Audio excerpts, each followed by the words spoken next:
music. Barkley, 20-footer, yes, with 1.8 seconds. Charles Barkley. Johnson around his man, drives and Davis scores. So Lamar Jackson Stoudemire scores. Rejected. What a defensive effort that time. Crowder looking for the alley. Kevin Durant. Break it out here. For the long one, won't get it. Long rebound. Finds Booker. This is going in.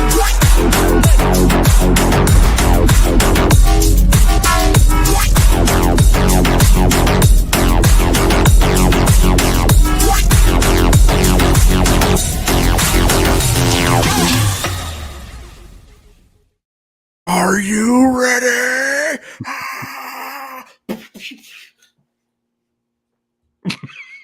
You know, you're just like Gav. You come in here and you're like, so welcome everyone to the Aussie Suns Funds podcast. No, sir. Welcome into the Suns planet and all to the Planeteers. This is why I love having the primary hosts of any podcast come on, because they just jump right in. They're like, boom, here we are. Welcome in. I don't know what show I'm on, but this is how I bring the heat. And, man. we are very happy to have you, Mr. Boyd. I will say that whenever I do listen to your podcast, generally I'll watch along, but I'll catch it in snippets before I go and get a burrito. But if I'm ever listening to it and that intro song hits, whoever I'm around, I pity the fool, because I just start swinging. It's like, I'm like, I think I got a Target checkout line trying to get some Christmas gifts. Maybe I bought Monopoly for some reason, but one of those weird, like off-put, it's like Star Wars Monopoly and go around Tatooine. I got, I just poor cashiers. That's why self-checkout's a good thing. Yeah, hotel on the Death Star. Boom. That was actually, I think, kind of the idea behind it when, especially when we had Kevin join, because then we have one guy starting around midnight, and of course with Hamo starting around 3-4 a.m. We're like, you know what? We got to pump those guys up a little bit because there's not an amount of coffee that's going to break their halfway through their take sleep that cycle. Intro song and clamp it to my nipples, because it's just going to electrify me if it's 3 a.m. And God bless those guys for normally coming on here and doing it at such a crazy hour their time. You guys can't find like a good median, like 3 in the afternoon or something? It's all an ode to the OG, the Dave King, rest in power, my man. And we saw that Saturday morning time slot was open, so we took it. And then I made the mistake of saying, we're going to go planet wide. And then somebody's like, I can do it from Australia at 4 a.m. And that's how Suns Planet was born. We just had the willingness, the can-do attitude, and see some of our regulars in the chat. Good morning, Suns Fever. Good morning to Matt, or good afternoon in the UK. Glad you guys were able to join us. If you saw from on Twitter, Hamo's not going to be able to join us today. He is doing the holiday party at his work. Apparently, they do it. It would be December 1st At 4 in the morning. Yeah, exactly. Yeah. So he's actually, he said he would be, I believe, pretty wrecked, I believe. And then, of course, Kevin is on his sabbatical and still doing Sensual Salute. Which our producer Josh is on. Maybe we'll tease that, and maybe we'll drop that towards the end of the show, just to give folks a little flavor of what they can take a look for to experience on the next Sensual Salute. I think that'd be good. But we got our main man Josh back in the producer's chair. How are you doing, Josh? Good. I think he's doing good. I assume he's nodding off camera. He is. Yeah. Okay. Sleepless night. Yeah. And obviously we've got John from Suns Jam, and I've been hanging out with Mr. Matthew Lissy for a bit, so I appreciate. I was shorthanded, and John said, "You know what? Okay, our turn to pay you back. We'll be on Suns Planet," and I'm cutting into the burrito time. But hey, appreciate you getting here. Now I did see an article at 7 a.m. Phoenix time, or was it 7 or 8 a.m. Phoenix time? Does that mean you were up early writing about the NBA Cup, or did you write it yesterday and post it early? Well, typically that's what I do is I'll write it the night before and then I'll post it first thing. But this morning, for some reason, 6:30, my natural body clock is to get up about 6:30 for work. And about 6:30 kind of woke up and was like, you know what? I can't go back to bed. I'm excited today because we have Arizona State playing the U of A in a big game there. There's Notre Dame SC. I'm a big, Notre Dame Fear Fighting the Irish pork. Fear fan. the fork. Yes, Fear the cross. fear the fork and fear the cross, man. But so I woke up and I started just knocking out an article talking about what scenario still exists for the Phoenix Suns if they want to advance to the knockout round in the NBA Cup, which we all know is a farce and doesn't mean shit. Right. It's just like the NBA All-Star game. And all it is if you read the article, it fortifies how complicated the NBA Cup is. It's like, okay, if the Suns win and OKC wins, but Dallas loses, we could still get in. But if we win and Dallas wins, but we have a higher point differential, which is going to have to be a lot because they're up plus 22 in the point differential right now, we're going to get in. And if we lose on Tuesday, we're out. So, I mean, just make it easy. You kind of reminded me as I was reading it. It was like a political pollster on election night. You're like, look, if they lose Pennsylvania, they can move down south. You can see on the map to the south is Georgia, and then there's going to be votes available in Michigan still. Pittsburgh, right here, the out part of Pittsburgh. That's generally naturally a demographic that is Democratic. So we're still the fact that the votes are taking so long does speak well for the other candidate. But up here in Erie, okay, the blue collar Erie, no one's voted yet at all. We don't know what's going on up there. We think that Elon Musk is using satellite Starlink to mess with the pollsters. Yeah, I always love the description. They're like, this is a really blue collar town, really blue collar, really heavy on engineering. And I just like to think that there's some random like remote worker just sitting there like, I just got a place here because it was affordable and I wanted to be away from my relatives. So I moved to this random hick town. Apparently I'm blue collar. They're like, hold on, I'm wearing a white shirt. This doesn't make sense. Jeez.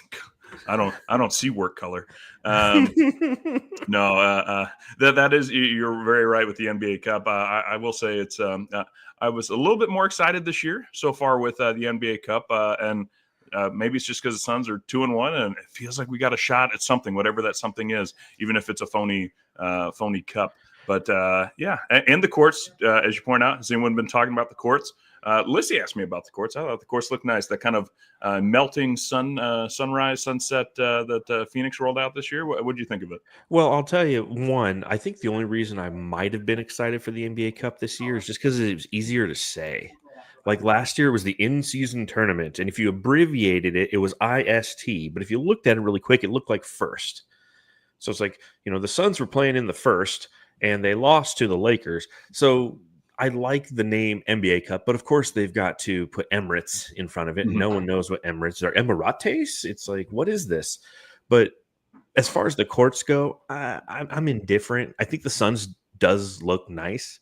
I was there on Tuesday when they played against the Lakers in their first NBA Cup home game, and seeing the orange court, I thought it was going to be a little too much on the retinas, if you will, but it was just fine. It actually looked really nice, especially the way that the Suns were wearing their their statement edition jerseys, the black ones that are just iconic, and the way that the juxtaposed it looked nice.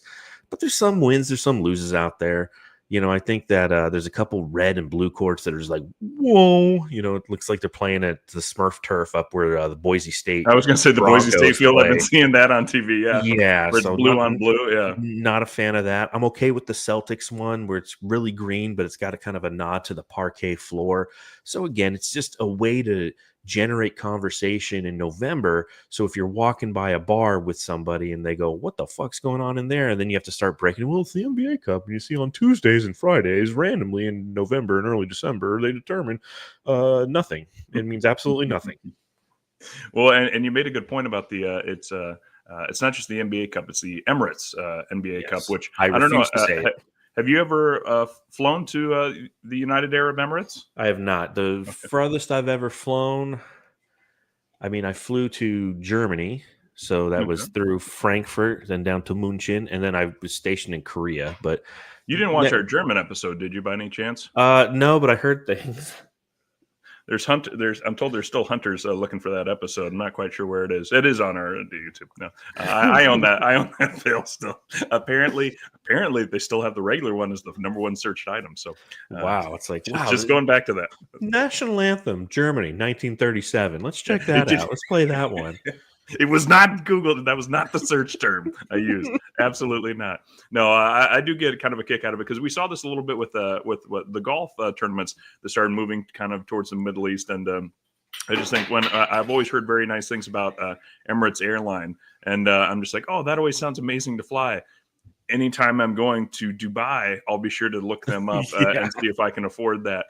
Because I don't know if any Suns Planeteers, tell me what you think. What's your opinion of Emirates Airline? But I'm just always kind of surprised that they couldn't pick something that would most people could relate to. That would be like, oh, you know what? Love that. Yeah, I should take a trip somewhere. Yeah, Nike NBA Cup. You know, like that'd be an easy one.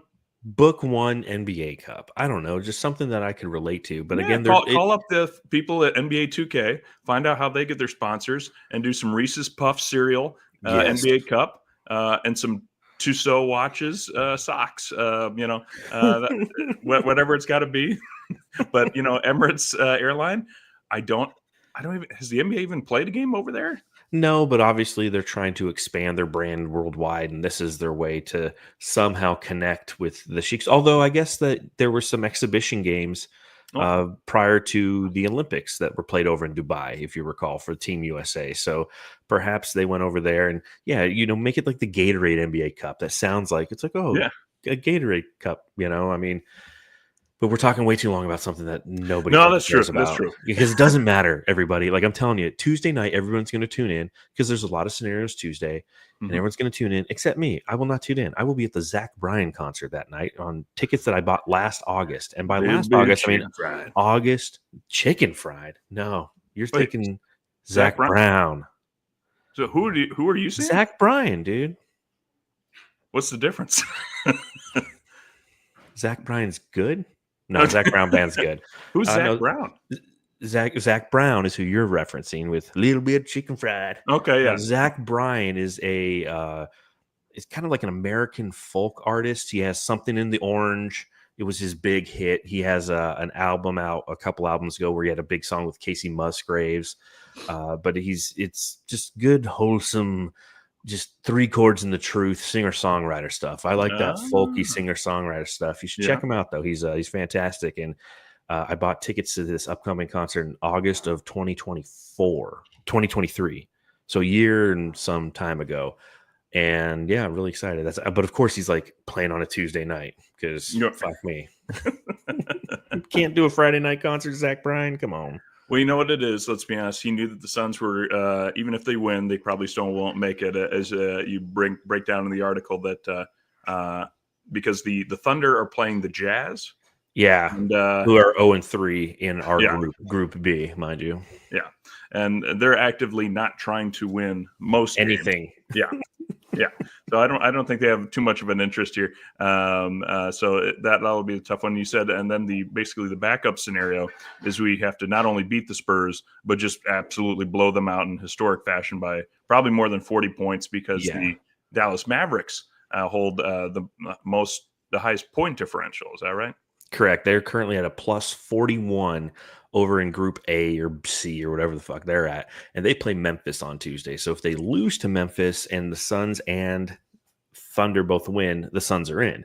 But if all three teams win, the Suns have to blow the Spurs out of the arena by probably about 25 points in an effort to just try to make up some of that point differential. And if you recall last season, the Spurs, a team Suns did not play very well against because they're a team like the Brooklyn Nets that, one, have black as a primary color, and two, have a youthful exuberance that runs the Suns off the court last year and this year, because that's what we saw this past Wednesday. When the Suns play those young teams, they love to get out and run. They love to start those track meets where the Suns are huffing and puffing, and for some reason just always come in unfocused. It's something we saw 3 times last year against the Spurs. Had a winning record against one team last year, and it was the Phoenix Suns. And it would have been nice to win a couple of those fucking games because we could have moved up to the 5th or potentially the 4th seed, but no.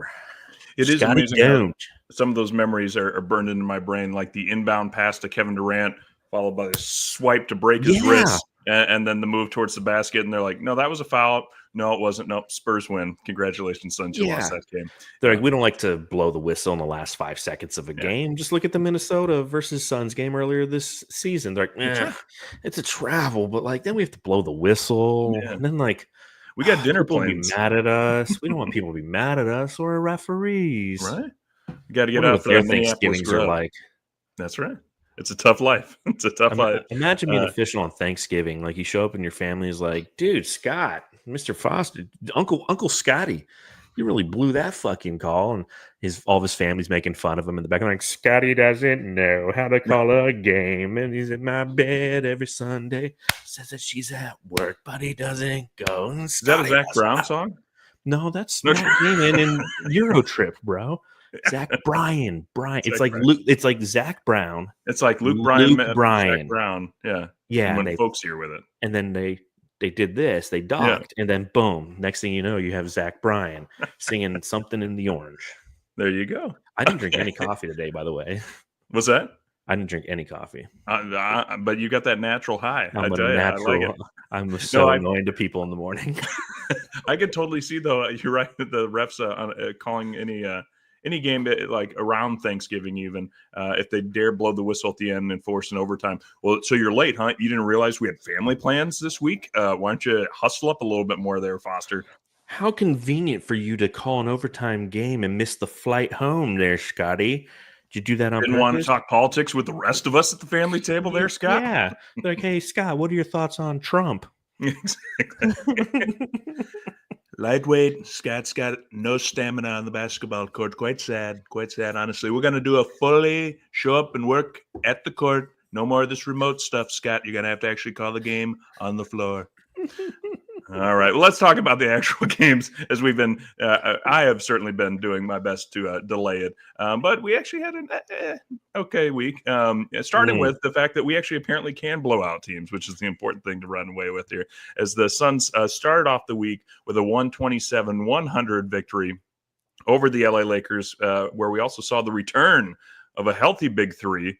This was just a fun up and down game. I stopped by Suns Jam to visit with Lissy for a bit afterwards. You popped in as well. And we, I'll be honest, I know this is going to touch on the next game a bit, but I kind of didn't care as much about the next game. To me, this was like we can still destroy anyone we want to type game when we want to. We'll get into why we didn't want to in a bit. But the Suns just beating up on the LA Lakers after the Lakers got the first game of the year. It gave us our first loss of the year, if I'm not mistaken. But Kevin Durant, Bradley Beal came back. Devin Booker, all three of them played great, shooting very efficiently. KD, 23 points. Beal, 23 points. Booker, 26 points. And, of course, the 12-12 from Mr. Yusuf Nurkic. Just a phenomenal game. I mean, I know we've talked about it a bit already, but any additional, as we've let the high kind of go away from us, we can still celebrate that one, right? It was a really fun game for Suns fans, and I was at the arena. I was covering the game for Bright Side of the Sun, and it's one of the most fun games I've done in that capacity for numerous reasons. You know, one, I was sitting where I shouldn't have been, and I was taking video of like LeBron James warming up, and then like Suns media came over like, "Hey man, you can't be sitting here." It's like, really, I'm getting some really good footage, but it was a reminder, as you mentioned, Jake, that we have the capacity to be just unbelievably lethal as a basketball team. And what was very interesting about this game is we're up 62-60 at halftime. And the narrative on Twitter was Nurk ain't doing shit. You know, you had all the anti-Nurk people coming out of the corner, you know, just look at, he's got 0 points at halftime or whatever. And they're posting his fantasy scores on Twitter. And then he comes down and he scores the first 10 points of the third quarter and completely sets the tone. And then Devin Booker scores the next 11. And the Suns double up on the Spurs in that third quarter. They outscore them 36-18. And you're like, this is the potential that this Suns team has. And the fact that they didn't let the Lakers in it in the fourth quarter, because that's the challenge we've seen with the Suns in wins this year, is they win with one great quarter. They scored, 40 points in a game against Dallas or somebody, and then they're just then you're just gripping the seat the rest of the game as the team attempts to hold on. Whereas against the Lakers, it was pure elation as they came out, walloped them in the third, and then maintained the lead in the fourth, ultimately winning the game, as you mentioned, by 27 points. And that was an NBA Cup game, so the point differential did matter. But it was just fun to see the Suns have the big three back and for us to realize our potential for just one night. Because, of course, in typical Suns fashion, what they did this past week is they came out and they whooped that ass, and then the next night they just completely fell flat. And it was just, you can't even enjoy like a couple days of walking around and be like, man, the Suns are back, baby, we're so back. And then it's like the next night we're like, we're so back. And maybe you just want to do this. I'm like, Suns, this is just for you.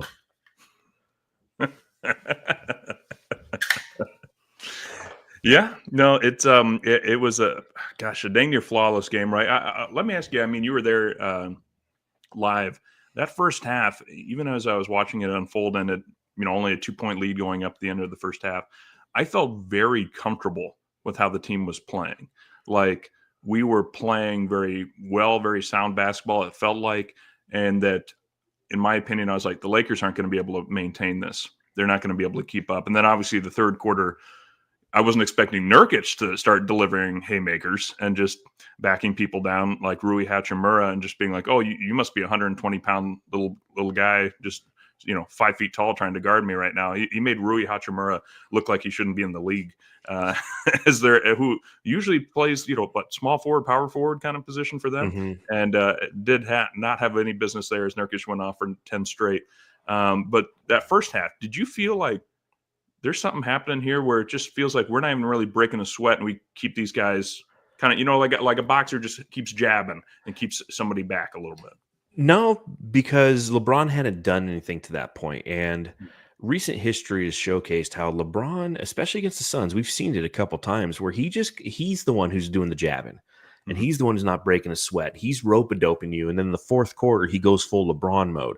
And that happened in the NBA in-season tournament, whatever, games last year. I was at a game where that exact scenario happened, where he's just kind of waiting back. And then all of a sudden, if it's within 7 to 10 points in the fourth quarter, LeBron ups his energy, ups his output, and reminds you why he's one of the greatest players to ever play this game. In his old age, that's how he does it. He can't go for 4 quarters. So as I was sitting there watching, seeing it was 62-60, I had a little bit of frustration. I'm just like, okay, like it felt like we should be playing better, but Anthony Davis was keeping them in it. Austin Reeves had hit a 3 that just annoyed the crap out of me, because Austin Reeves always annoys the crap out of me. And the fact that we gave up 60 points, I would love him if he was on our team, but yeah, he's one of those guys. He's so scrappy for the team he plays for. He is, in this case, obviously, that it's just like, I don't like you, but if you're on my team, I think you're awesome. I would appreciate him, I think, a little bit more if he was on our team.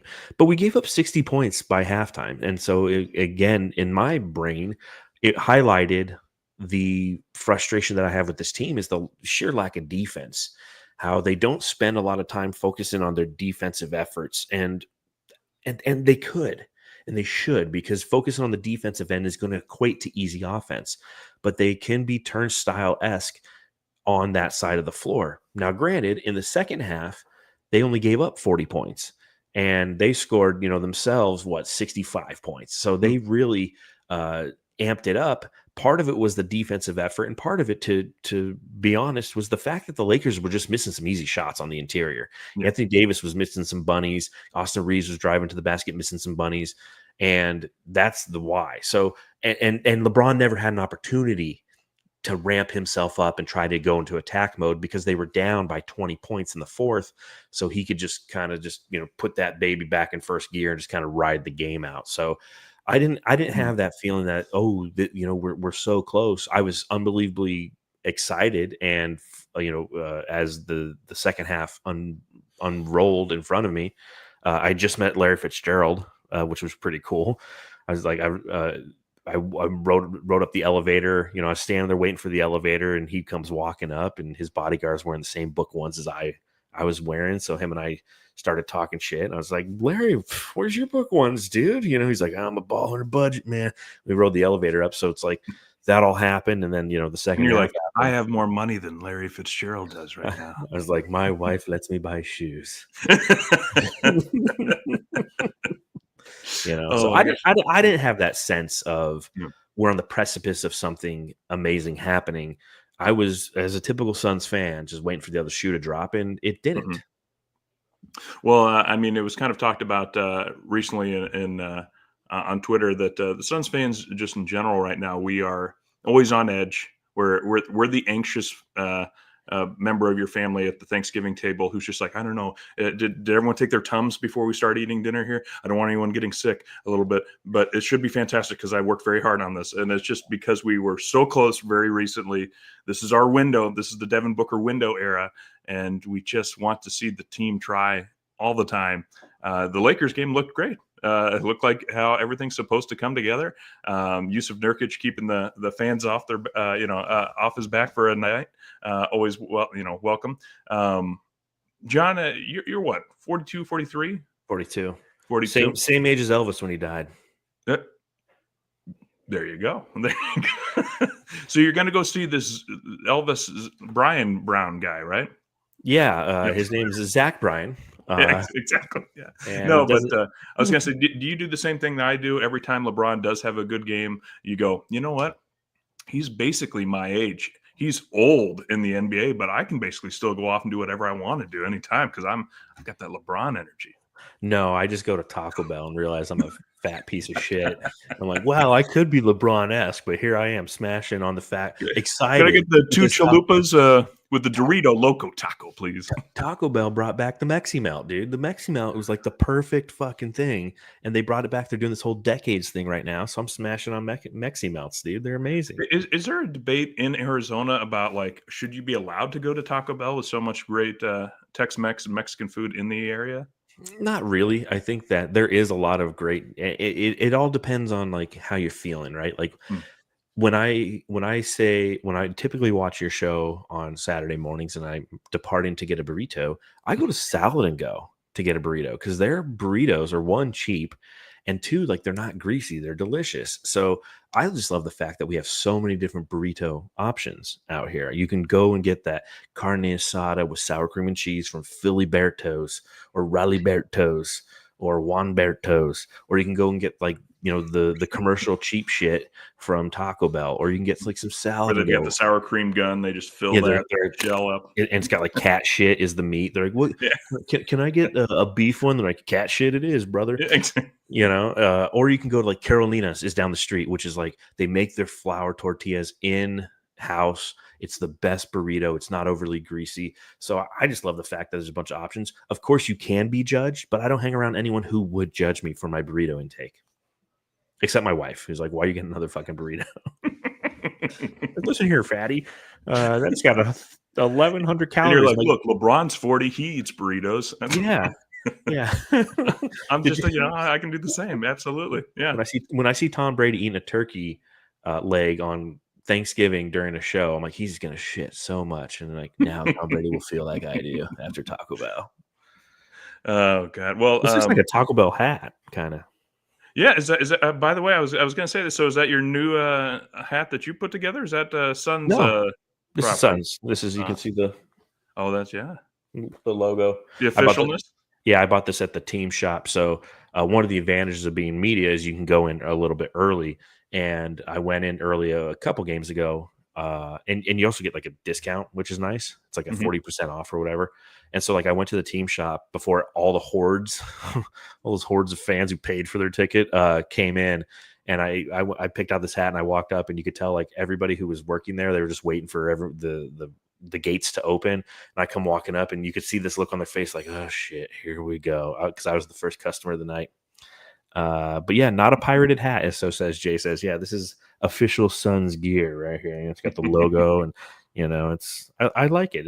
Hi, my name is John. Welcome to Taco Bell. Can I get you a Chalupa Supreme? How about a Mexi Melt?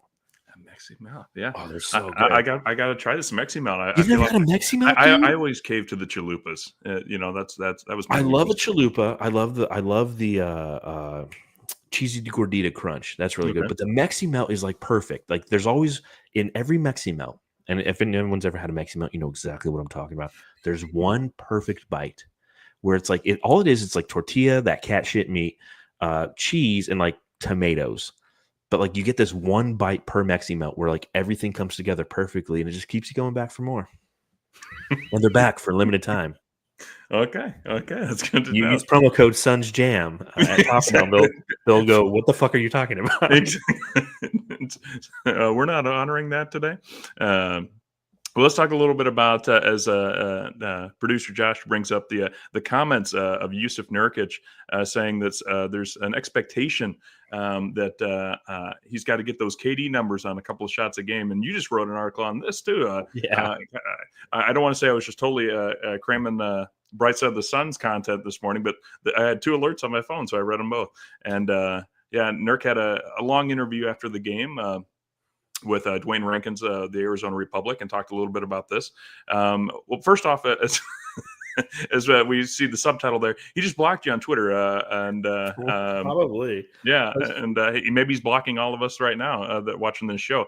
But what did you think about that? Because you obviously wrote a little bit about Nurk, talking a little bit about the fans and the expectations that they have for him. Yeah, it was an interesting interview because he talked about how God, there's so many layers to his brief, minute and a half comments, but he kind of started off with that interesting self-imposed observation where he said that people expect him to be the KD role, as he put it. Now I think in the context of the conversation, essentially what he was saying is like, I only get a couple shots. Like I'm not going to get a KD level of usage.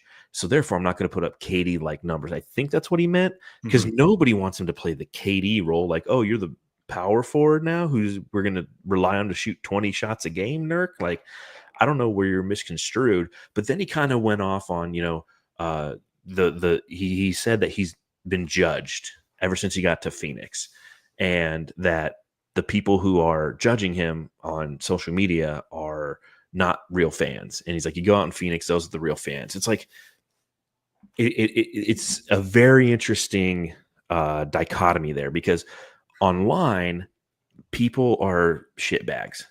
People are trolls. I've been known to troll from time to time. I go, Coach Evan B from the He's on Fire podcast. Every time he posts something negative, I just give him shit about it. I'm just like, negative, positive. Like I'm rating, like I'm gonna start to like give him stars. That's my next thing. Is like I'm just gonna start starring his comments, like 5-star comment. He's like a 5-star man. Yeah, he is, but like he's very negative on Twitter sometimes, as a lot of people are. And ASU plays today, so while ASU's playing, just go to Coach Evan B's Twitter, and I'll be starring his comments. He has no idea. But see, like I'm a piece of shit too, and that's what social media is. It's where pieces of shit hang out. One of my favorite quotes is, I forget the comedian's name. He's got a special on HBO, but he goes, "Everybody on Twitter is somebody on Twitter." Like, think about that. It's a deep comment. He's like, in real time, if everybody it's trending on Twitter, it's like it's trending in this fake world that like only a few people, like no one in my family uses Twitter but me. So like everyone on Twitter is like somebody on Twitter.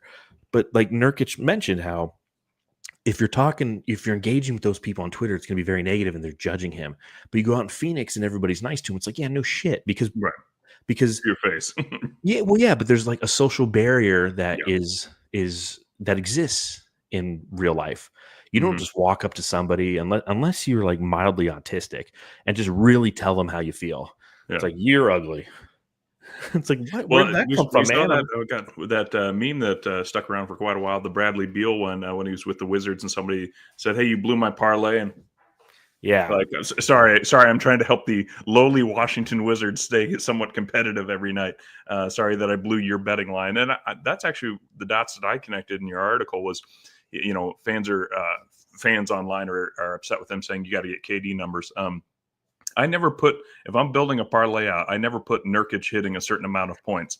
I'll throw in his rebound totals, at least 8, because he's a heck of a rebounder. But that's the vibe I was getting, is that people are like, oh, you should have had 15, you should have had 12, you should have had this. And it's like, yeah, I'm the 4th or 5th leader in shots for the Suns team. So don't bank on that. and don't come and complain to me that I'm not getting it done. That was the vibe I got. Not that we expect him to play in a KD type role, but Yeah. that to hit a certain number, and for example, like the frustration I initially had in that third quarter, I talked a little bit about it on Suns Jam, was there was a fast break opportunity and Nurk got the ball in the paint with Austin Reeves on him and he kicked right back out. He ended up floating back out to the arc and hitting a 3-pointer. But I was like, it's Austin Reeves and it's a fast break. How do you not just turn and put your body into him and go up for a power shot? The next 2 plays in a row with Rui Hachimura guarding him, he took it into the paint and backed somebody down like it was, clinical Shaquille O'Neal days of just low post power game, and so that was great to see. It, I just don't expect Nurk to do that. Heck, we were begging DeAndre Ayton to ever attempt that. I think as soon as he felt a slight breeze in the air, he was like, "Nope, time for a fadeaway jumper from the low post." Yeah, I was going to say that Nurkic on that play, it looked like he'd been studying DeAndre Ayton tape. But you got to think about it from the big man perspective. It's tough when those little guys are on you because every time you bounce the ball, they're underneath you. So they swat at it and they try to take it away. So if you have a bigger body on you, it's actually easier and what they're more accustomed and used to playing against. So I understand the why there. But the other interesting aspect about kind of what Nurkic is talking about with the sports gambling and how a lot of people will reach out to him on Twitter and give him shit about his performances is there is a simple fix to all of this. And it's to simply just not engage on social media. And I understand that that's a tough ask, but also it's like if somebody personally was reaching out to me or judging my every word, which I get a lot of people who do that on Bright Side of the Sun and who disagree with things that I say or things that or opinions that I might have. I've done it earlier this year where it's like, you know what, I'm just going to take a break. Like I'll log in to check on some Suns news and things of that nature. But when it starts to get personal, and that's what he says, he goes, as long as it's not personal, it's fun. But people, there's a thin line where people, when you respond to somebody and in a manner in which you don't agree with what they said, sometimes they instantly just go into the personal. Mm-hmm. They're like, well, and it's simple stuff, right? If they're like, well, I think that Yusuf Nurkic should be traded. I'm like, I don't think so. I think that he's a mid-level center who's performing as a mid-level center does. He's nice like he does against the Lakers. He's nice like he does against the Brooklyn Nets. Mm-hmm. Well, you're an idiot. Okay, well, thanks for the civil conversation. This was nice. And that's just kind of the way that, it goes when you watch these players have to, and what they have to deal with if they choose to engage on social media. And when it comes to the Suns, we have a couple guys who really engage on social media to the point where they like blocking me. Mm-hmm. And I posted in my article, like the comment that got me blocked from Nurkic, where he had a great performance. The Suns retweeted something that he did.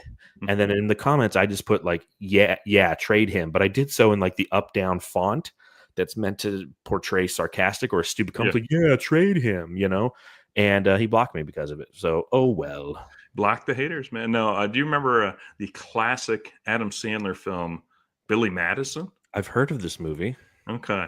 Your example very much reminds me of the scene where he's sitting down with his fifth grade classmates and they say Mortal Kombat on Sega Genesis is the greatest game ever.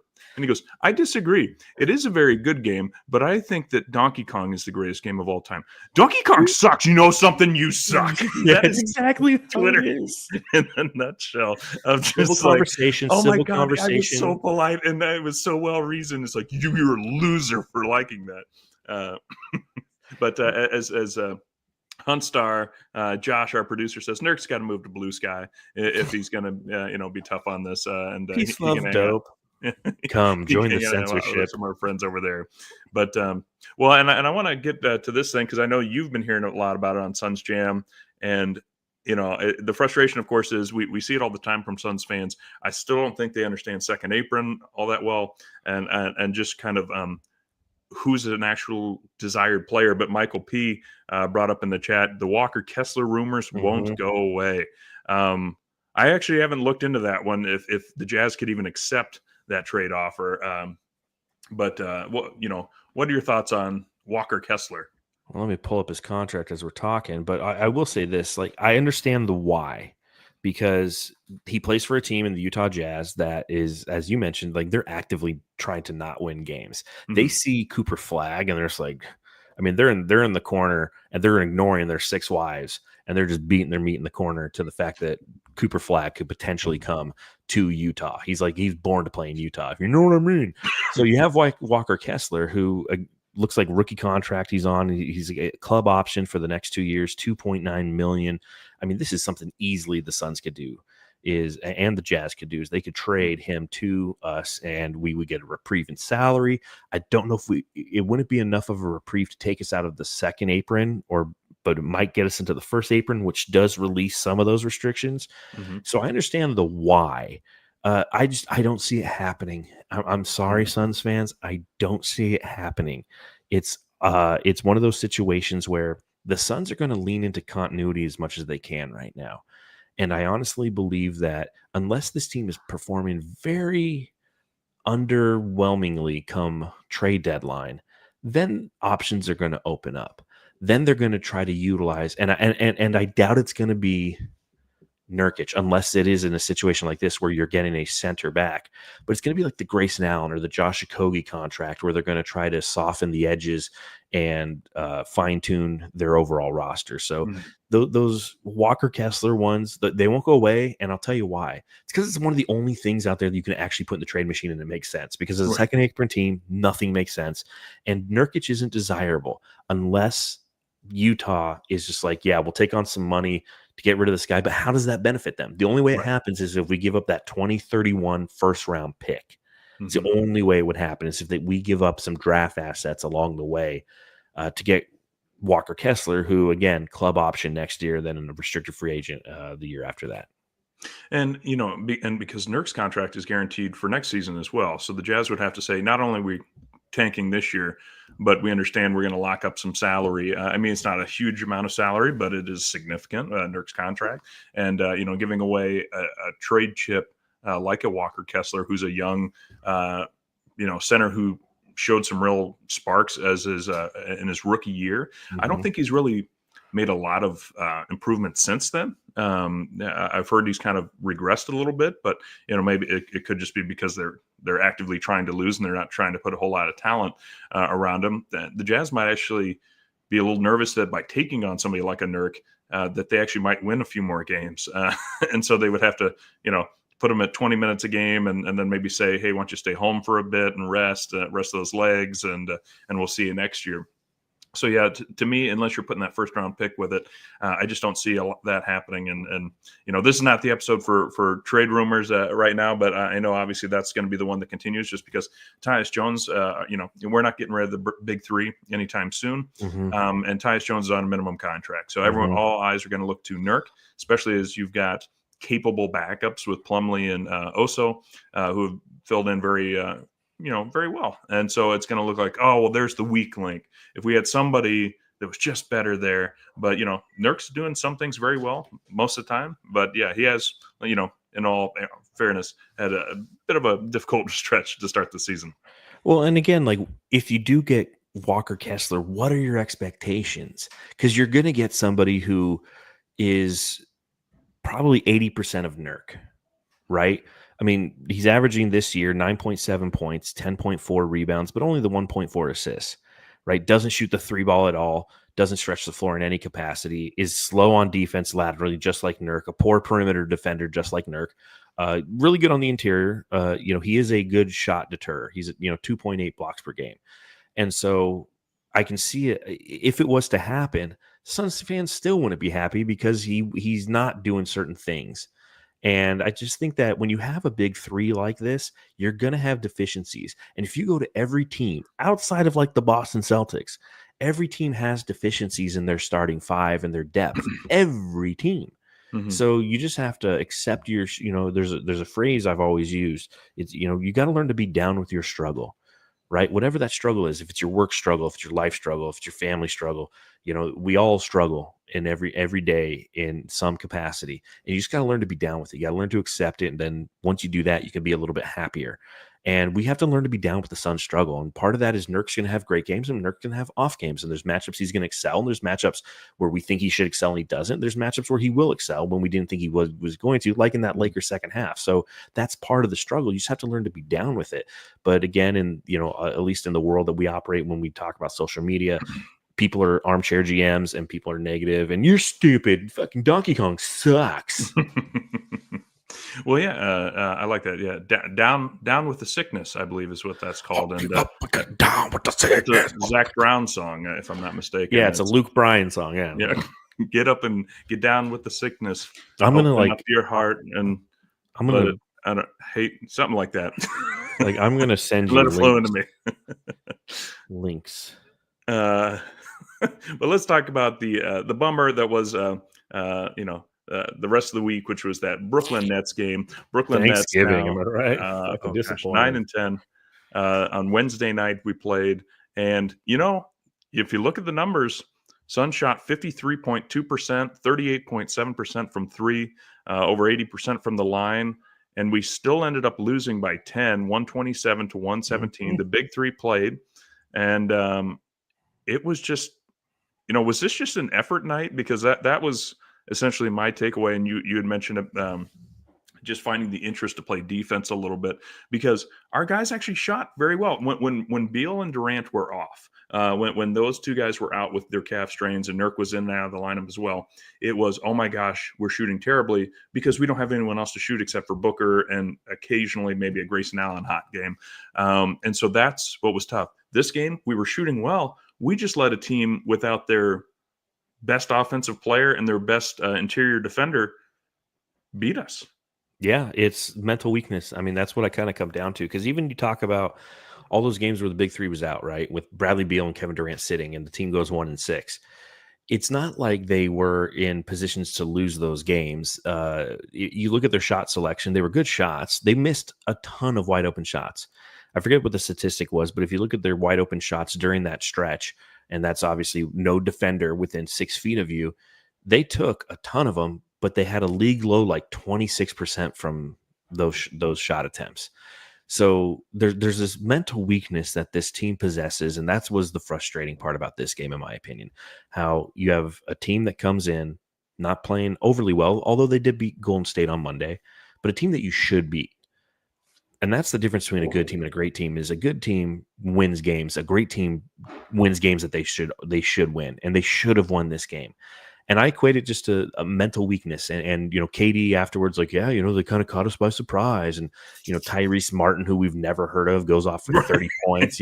His career high before that was 6. So he like multiplied that by 5, and just, we should have guarded him. Like, I can't tell you how many times we've heard these press conferences in which this exact situation happens. Like, we just didn't expect them to come out and play well. It's like, you should expect yourself to come out and play well. You should expect yourself to come out and give a shit on defense.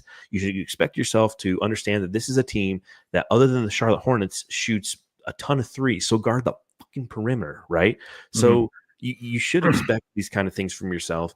And the people who will sit there and, well, they were on the second night of a back-to-back.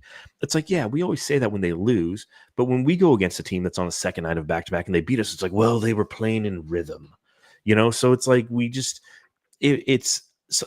I said on the Suns Jam Session podcast, I'm noting this one away as another instance of something that we had last year, and that is a lack of mental toughness. Mm-hmm. A lack of a killer instinct, a lack of the ability to beat the teams that you're supposed to beat. I mentioned the Spurs from last year. Same thing with the Nets on Wednesday night. Just a complete letdown after an unbelievably high win. And if that's what it is, it's like, well, they were feeling good from the night before, and they just weren't focused. That's mental weakness right there. Yeah. Yeah, and that goes through the coaching staff and all the players. I think we haven't seen that, that kind of adjustment since, I think, honestly, Chris Paul, when he was with the team. I think we saw a lot less of these, what I would call gimme games, where he kept the team pretty well focused and says, we got to take care of our business. This is put your lunch, your sandwich in your lunch pail, and we're going to go to work and play 48 minutes. And it's boring because this team won't try, except for a few guys who are going to try and make a name for themselves. And we're going to go out and finish them pretty quickly. That did not happen here. This was, hey, let's go out and we'll take some shots. They'll take some shots. It felt like an all-star game. Like we don't need No to play defense. defense. We'll just beat them. And as you point out, the youngster kind of athleticism hustle. I mean, that was kind of, think about it when playing pickup games, back in high school days or anything like that, where if you were playing against a better player, man, you maybe ran a little harder. You tried a little bit more because you just wanted to upset them, and because you saw they were maybe lollygagging down the court, jogging, and you'd run over and try and swipe the ball away. And you're like, I'm going to beat you by just outworking you. And I think that's exactly what the Nets looked at, was just like, hey, here's the Kevin Durant, the Devin Booker, and Bradley Beal. Let's go steal this from them. This will be fun. And so it's frustrating. That used to be us 10 years ago. During the decade of despair, where we would just randomly beat a good team and we'd be like, man, we've turned the corner. Dragon Bender is ready for the next step. And of course, then we'd go on an 8-game losing streak after that. But, for that moment, we thought we were kings of the castle. Yeah. I mean, shout out to Nusif Yurkic real quick. Appreciate him coming on the show. No, we're actually a big fan, as you know, from Sun's Planet, sir. So don't feel like you got to block us too hard, but I appreciate the person that put in the effort. Unblock me. Or unblock John Voita. But yeah, let's talk. Do you miss Cam Johnson? That's a great topic. Or yes, since yes the and Mega no. powers have deactivated, is it less so? Yeah, I just think that I'm over it. I mean, I think we all miss what that team was. They'll always hold a special place in our heart. It was a youth movement that arrived too early and went to the 2021 NBA Finals, and those are memories that will always hold near and dear to our heart. But like, you just got to kind of move on from it. So I miss seeing Cam. I having him in the arena, seeing him again obviously brings back fond memories. But I think I'm at the stage of acceptance that he's gone. I was at the Knicks game, and I was. I was going to say that Knicks game, yeah. Yeah. There's Mikal Bridges and Campaign were there, and you're just like, man, it's just nice when these guys are in the building. But at the same time, it's just like, but they're not anymore. And we've got Kevin Durant, and Bradley Beal when healthy. So I mean, you just got to kind of just be down with your struggle, man. Well, and I thought you were talking about the Cam Johnson slaughtering of the Knicks when he went off for, what was it, 40, 50 points? Yeah, 40-something points. Yeah. Well, since he's not here, I feel like we do have to zing him a little bit because Sir Hamo has been on a crusade against the Australian player known as Ben Simmons for quite a long time, saying he's a terrible player, has no business in the league. So Ben Simmons against the Suns shoots 7 for 8, 14 points, grabs 9 rebounds, 8 assists. Is this Hamo's fault for creating a revenge story for Ben Simmons? I think it's actually the reason why Hamo's not here today. I think that there's no holiday party. There's not a celebration. There's nothing going on a Sunday at 4 a.m. in Australia. He's just making this shit up.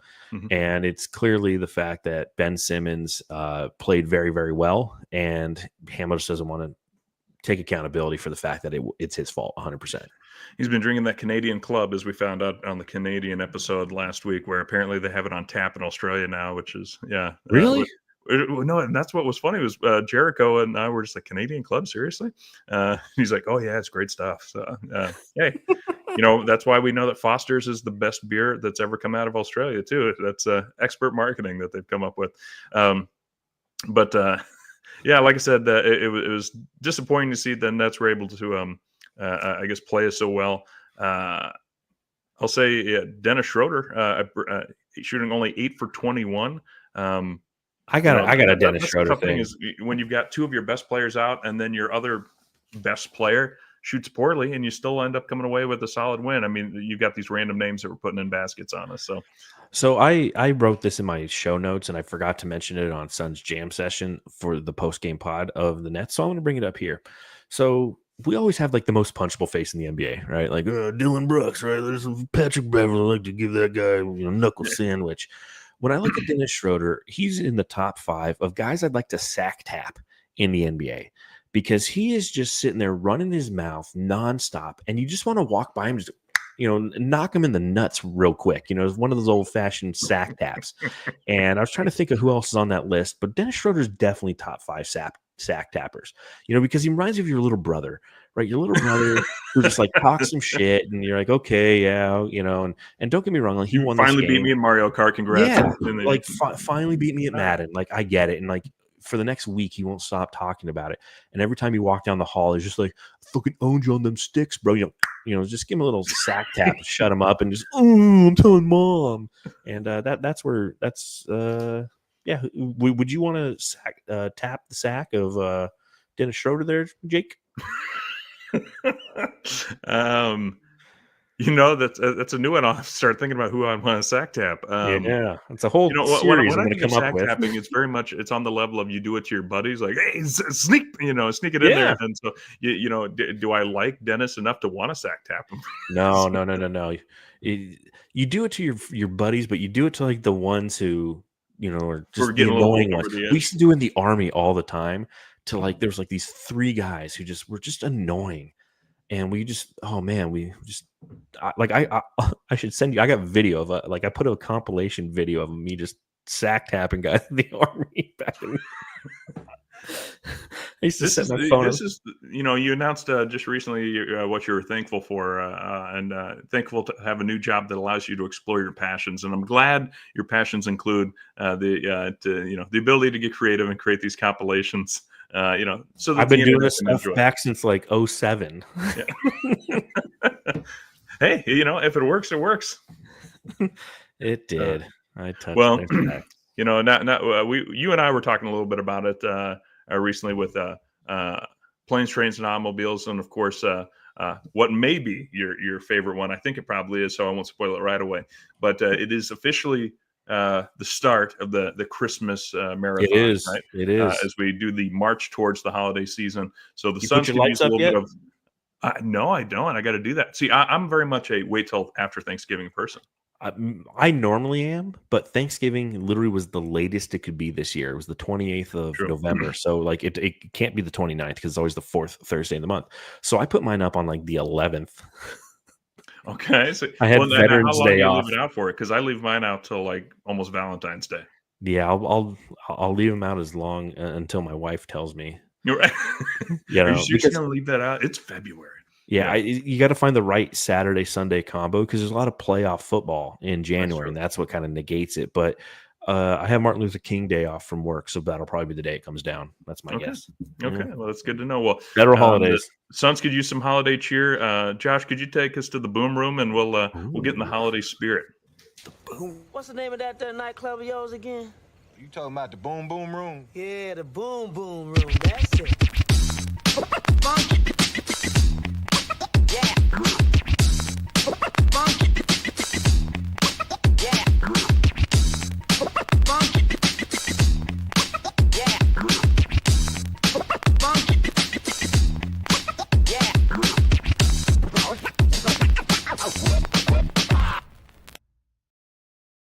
All right. Welcome back into the club. Welcome back into the boom room, and where we talk a little bit, more about a get to know you, or more of a not a breakdown of a Suns game topic type deal. And so, I always forget we have Guy Fieri there in the background. Are you a cigar smoker at all, John? You're not really, are you? Yes and no. I mean, when the moments, my dad grew up smoking cigars, so I smelt them my whole life. But I like a good cigar and a good, bullet rye, old fashioned. And it's that season, so That's right. Yeah. Well, Guy Fieri has his own line called a knuckle sandwich. I do recommend. Get the fuck out! Really? Good cigars, yeah. Send some of those over to Schroeder. Yeah, good stogies for sure. So I recommend that. Well, as I kind of teased online last night, we're gonna do a breakdown because John and I, we love movies, and we've got that same sickness. We're both down with our own sickness of rewatching movies over and over again, which used to drive my dad, for example, absolutely nuts. As he would say, "How many times have you watched this?" And I'm like, "Dad, it could be different this time. You don't even know." But I was that way. Some others in my family are that way. They can do the rewatch of a movie over and over again. And so we're going to talk about our top 10 favorite, in no particular order except the number one. What is our number one favorite? But top 10 favorite holiday movies, and with just quick explanations because we're heading towards the end zone anyway. Here's what I think we should do. I'm gonna switch this up on you. You ready? You can do it. We should do a draft. We draft Christmas movies. We get 5 Christmas movies each, and Ooh, you have to start with your favorite one. done. Good idea, right? I like it. All right, you go first. It's your home. Okay. Ooh. Well, then I got to go with the favorite out of the gate. It is a Bill Murray classic. Scrooged? Told in the Christmas Carol tradition. Yes, Scrooged. I've been watching that one for the longest time. It's funny. I always put that on, and my family's like, "Really, this one again?" Yes, absolutely. The dark comedy of it all is fantastic. It's a little almost like. Nightmare Before Christmas, if you will. There's a little bit of horror elements in there, but Bill Murray, I think, does an amazing job. It's hilarious. I've actually even read a little bit of the backstory on it, and apparently it was just a nightmare because Bill Murray was like given a lot of authority to kind of. I think he was he directing? He wasn't directing, but he was like. He was very involved in the production of it, and apparently, I don't know if you know this about Bill Murray. Similar to like a Chevy Chase, they're apparently extremely difficult to work with on set. Yeah, so, I've heard. yeah. So there was Bill Murray made it a little too difficult, but I think the finished product in the end is hilarious. It's definitely a kind of a part of its time, or there's certain elements that definitely kind of age it a little bit. I think there's one actually that there's a bumper sticker I remember in the production room when they're getting ready to shoot the live version of the Christmas Carol, and it says "Free South Africa," and I was like, "Oh yeah, Yeah, okay, that kind of tells apartheid. yeah, exactly what kind of era we're in." But no, to end it with the "Put a Little Love in Your Heart," that is my go-to number one Christmas Wow. movie. I watched that for the first time like 2 years ago. I'd never seen it. It was always on TV, but like I Yeah. never watched it. It's not one of the ones that made the regular Christmas rotation for me because that's everyone has that, right? Like, Yeah. we're gonna go over our top 5. We're talking about pretty much our Christmas rotation. Like, what movies are you gonna watch over the next 25 days? And for me, number one, it's got to be Christmas Vacation. Like, I love Christmas Vacation. I watched Vacation a couple nights ago just to get into the to prep.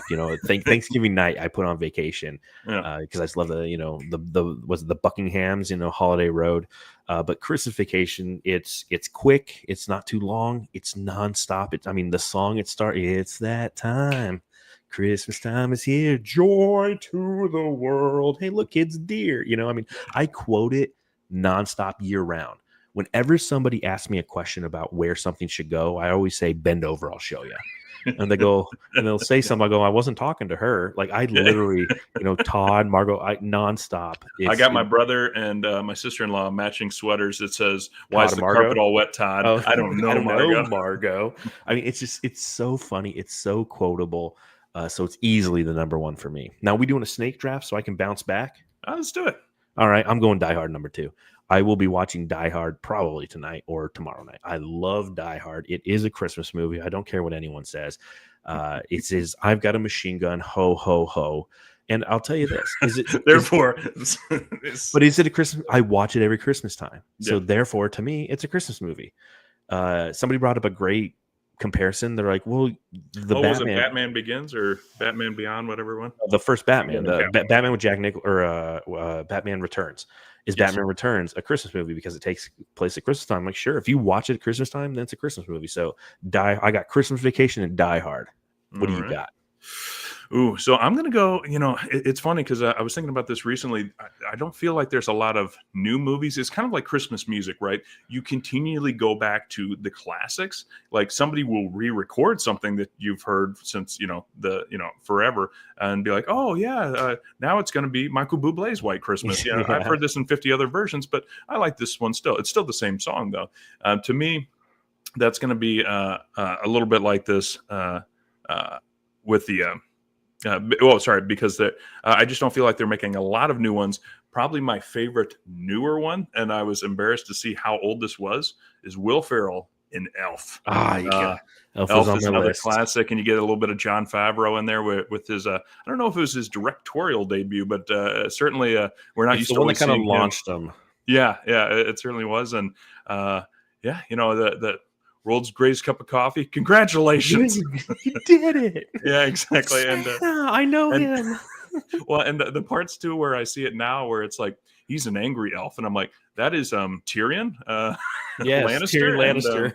this is an amazing movie. So And low key, like Zoe Deschanel when she's singing, sounds really good. it does. It does. I can get behind it. And, Jimmy Kahn, classic. And, you see his heart finally start to melt there towards the end. And, The Dad, you're one just thing moving your lips. the one thing that ages it is the kid wears a Wayne Corbett jersey the whole movie. So it's very of its time, That's So true. it's like Free South Africa, Wayne Corbett. All right, I'm Elf. You took it off my list, but it's fair. So you got Okay. Scrooged and Elf. All right, you got the third pick. Okay. All right. Then let's see. Then I gotta, I gotta play a little defense here because I'm afraid it's not going to be able to come back around. But I'm going to go with A Christmas Story. We have Peter Billings make a cameo appearance in Elf. He's going to do the original in The Christmas Story because that one, 24 hours of A Christmas Story. It's funny. I'll run into those people every year. They're just like, so tired of it. Can't believe they still put it on for 24 hours. And I'm like, it's because nobody wants to work on that day. So they just throw that on pre-recorded and they get commercials phoned in and people like to watch it. But to me, Christmas Story, see, my father is a little bit older. So like that was his generation, like Yeah. run home from school, sit around the radio and be like, oh my God, maybe they're going to read about something I got in the mail recently, like Little Orphan Annie or something like that.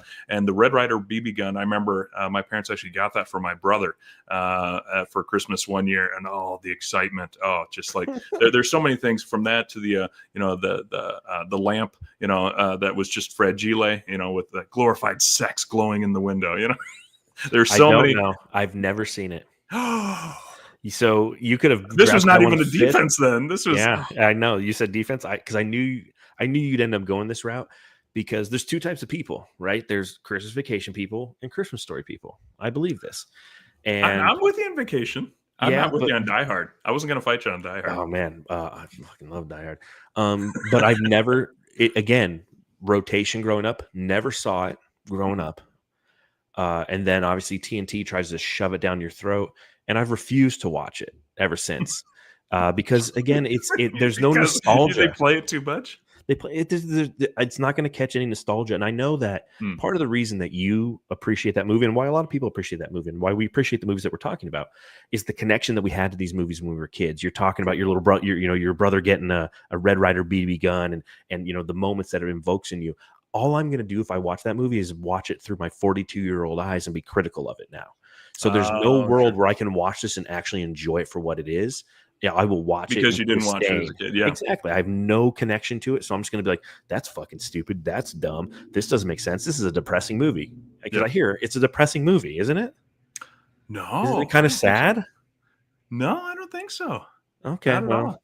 well, agree to disagree because I don't know what I'm agreeing with because I've never seen it. So, Yeah. So you've got Scrooged, Elf, and A Christmas Story. I Yeah. got Christmas Vacation. I got Die Hard.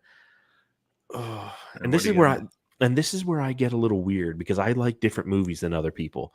I'm going to take one that's more of a modern one, and in the same breath that you said, I can't believe how old this one is, but this is one that I watch every Christmas, and I fucking love it, and it's Just Friends. With Ryan Reynolds and Anna Faris, and it's so. Have you seen this movie?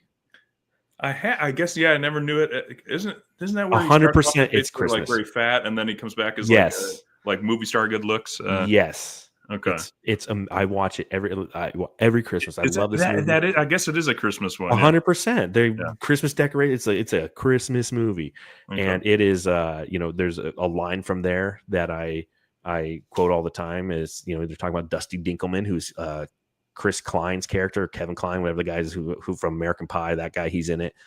And he's, simply Dusty. Is there any other kind? It's great because if you're a Deadpool fan or you're a Ryan Reynolds fan, like he's always had this kind of quick-witted side comments, and it's just full of that in this entire movie. So if you haven't seen Just Friends, watch it. It's hilarious. And then of course the ending scene when he's, I swear from the moon and the stars up above. I think that's a Zach Bryan song that he's singing there. And then I get into the classics, right? So with my fourth overall pick, I'm going to go with It's a Wonderful Life. I love It's a Wonderful Life. It's probably way too long. It's one that I have to watch alone every year because my wife will not watch it with me for a couple she didn't reasons. see it like you probably as a youngster. Exactly. And she doesn't really like the old movies. And I cry like a fucking baby at the end of it every time. Right. Every time his brother Harry comes in, he's like, to George Bailey, the richest man in Bedford Falls. But Yeah. it reminds you of the value of relationships and the impact that you have on people that you don't even realize that you have. And I love It's a Wonderful Life. So I've got Christmas Vacation, Die Hard, Just Friends, It's a Wonderful Life. Mhm. You get pick your next 2 picks. That's right. Well, and to finish it off, how about we pick the Suns player we'd want to watch our 5th one with us? We'll add a little spice to the. Okay, because my 5th one, like no one will watch it with me, so I'll try to figure out. Good, then I know you exactly get to who would force a watch buddy. it with me. You can have Nurk unblock you and come watch it with you. Nurk won't watch I'll that just shit. mention this. So fun thing about It's a Wonderful Life. I saw it for the first time 3 years ago. Jeez, And so I just want like to me let and you know, Scrooge. it's possible to break through and melt that heart of yours with a Christmas Story. But I watched It's a Wonderful Life because I always heard people talk about it, right? And I finally got beyond my whole like I can watch a black and white movie and still enjoy it. Like I started watching old Twilight Zone episodes I around Halloween. love I'm like, all Rod the Serling. writing is phenomenal. I Hell understand yeah. why people still watch it. So I Revolutionary. was like, yeah, let's check it out. Plus, they now have it kind of like the old Wizard of Oz. They now have it restored with color. You know, if you need that. Yeah, I'm if you want to taking see it or leave old it, but- man Potter in color. Exactly right, but no, there's those great scenes of the run on the banks right before that, and I was so nerdy last time I watched it, which was actually just a couple of nights ago, where Potter tries to make him an offer, and he's like, "You're making what? How much money a year right now?" And I did the numbers, and I punched it into like an inflation calculator, and it was like, he's basically making something like $55,000 a year in annual salary, doing what he does at the savings and loan. Yeah. And Potter offers him essentially like $450,000 a year to come work for him. If you run the inflation calculator, it's like, oh, that's impressive. And he's like smoking the cigar. And he's like, wait, I know, I don't need to think about this anymore. After he shakes his hand, he's like, yeah, exactly. What have I done? Like Satan just touched him. He's like, wait a minute, I know this. This is a trap. Yeah. So $400,000 should have done it. That was a good defense because I probably would have thrown that in there. So You won't next take one my I'm going last to go one. I with. guarantee it. What's that? You won't take my last one. I guarantee it. So I know I'm safe. Okay.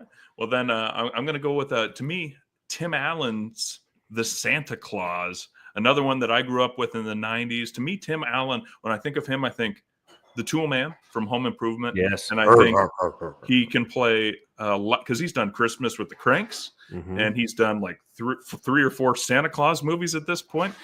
So he is definitely part of the Christmas movie repertoire where he starts off as Scott Calvin. And yeah, no, you killed Santa Claus. No, I didn't. He fell off my roof. Yeah, well, guess what? You put on the suit, you're the big guy. It's the clause, like the last line of a contract. So, yeah, Santa Claus, Tim Allen, which also has a great rendition of my favorite Christmas song, actually, A Carol of the Bells, which, yeah. Is that dun, dun, dun, dun, dun, Yep. dun, dun, okay. Zach Brown sings it. Yeah, I think so. So Santa Claus is actually, that's my wife loves all the Santa Claus movies. Never sat down and watched them all the way through. I told her this Christmas we're doing it. I'm watching all of them all the way through. I always catch snippets of them. You're gonna see the production value slide. Yeah, I've seen it slide. I mean, I've definitely been around those movies, but again, I didn't watch them as much as other ones. All right, number 5. Who's your number 5, and which member of the Suns is watching it with you? Oh gosh, so I was gonna, it's actually funny.